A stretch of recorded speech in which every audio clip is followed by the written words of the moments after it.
أنا الكرسي اللي بيتشال على الراس، قاعد عليا وانت مرتاح ومبسوط كأنك في مصيف. وأنا الكرسي اللي بيزوغ من تحتك تقوم تلاقي نفسك واقع ومكسوف. أنا اللي شايلك طول اليوم من غير تذمر حتى وانت قاعد بالمقلوب.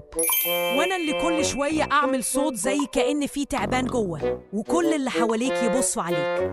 أنا حضن الظهر بعد يوم طويل، أريح لك من أي قعدة في الدنيا.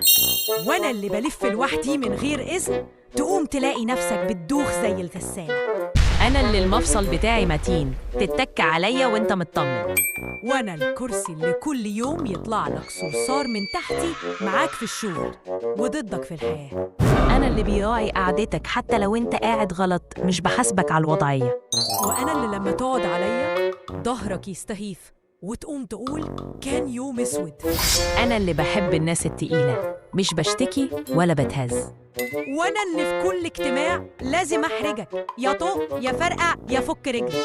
كرسيك طيب ولا بيخطط لك من ورا ظهرك؟ تابعنا في بتقول إيه وسيب لنا كومنت قبل ما الكرسي يعملها فيك.